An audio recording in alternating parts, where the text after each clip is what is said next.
का वोटर है तो ये जानकारी उनके लिए बहुत बहुत जरूरी है। चुनाव आयोग ने सिर नाम का एक नया अभियान शुरू किया है जो सीधे तौर पर वोट देने के अधिकार से जुड़ा हुआ है। चलिए इसे जरा समझते हैं। देखिए, ये अभियान 2 फेज में होगा।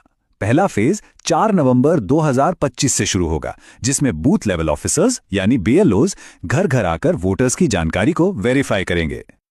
अब इस पूरी प्रक्रिया का जो आधार है वो बहुत सरल है। 2025 की जो वोटर लिस्ट है उसकी तुलना सीधे सीधे साल 2002 की लिस्ट से की जाएगी और इसी तुलना के आधार पर हर वोटर को ए से लेकर एफ तक 6 अलग अलग कैटेगरीज में बांटा जाएगा। मतलब 2002 की वो लिस्ट ही एक तरह से सब कुछ तय करने वाली है। तो सवाल ये उठता है कि किसी को कौन सी कैटेगरी मिलेगी। इसके लिए ना 2 मुख्य चीजें देखी जाएंगी। पहली, वोटर की उम्र, और दूसरी, 2002 की वोटर लिस्ट में उनके परिवार का नाम है या नहीं। ठीक है, तो सबसे पहले ग्रुप को देखते हैं। ये वो लोग हैं जिनकी उम्र 38 साल या उससे ज्यादा है, यानी जिनका जन्म 1 जुलाई 1987 को या उससे पहले हुआ है। अगर उनका नाम 2002 की लिस्ट में मिल जाता है तो उन्हें रखा जाएगा कैटेगरी ए में, और अगर नाम नहीं मिलता तो उन्हें डाल दिया जाएगा कैटेगरी बी में। एकदम सीधा सा हिसाब है।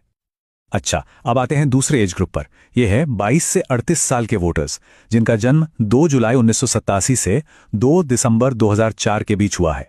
अगर इनके माता या पिता दोनों में से किसी एक का भी नाम 2002 की सूची में है तो उन्हें मिलेगी कैटेगरी सी। लेकिन अगर माता पिता दोनों में से किसी का भी नाम उस लिस्ट में नहीं है तो फिर उन्हें कैटेगरी डी में रखा जाएगा। और आखिर में बात करते हैं सबसे यंग वोटर्स की, यानी 18 से 21 साल के वोटर्स की। यहां पर नियम थोड़े और सख्त हैं। इन्हें कैटेगरी ई में आने के लिए माता और पिता दोनों का नाम 2002 की लिस्ट में होना जरूरी है। अगर एक का भी नाम नहीं मिला तो उन्हें सीधे कैटेगरी एफ में डाल दिया जाएगा।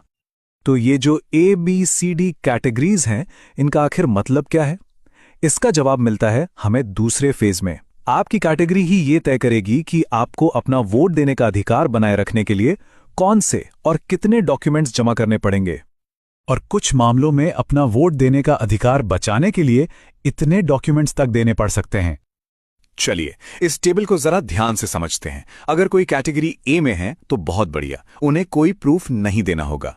बी, सी और ई कैटेगरी के लोगों को सिर्फ अपना एक प्रूफ देना होगा। लेकिन कैटेगरी डी वालों को अपना और अपने माता या पिता में से किसी एक का, यानी कुल 2 प्रूफ देने होंगे। और सबसे ज्यादा कैटेगरी एफ वालों को अपना और अपने माता पिता दोनों का, मतलब कुल 3 प्रूफ पेश करने होंगे। और सबसे जरूरी बात, अगर ये प्रूफ नहीं दिए जा सके तो मतदाता सूची से नाम हटने का पूरा खतरा है।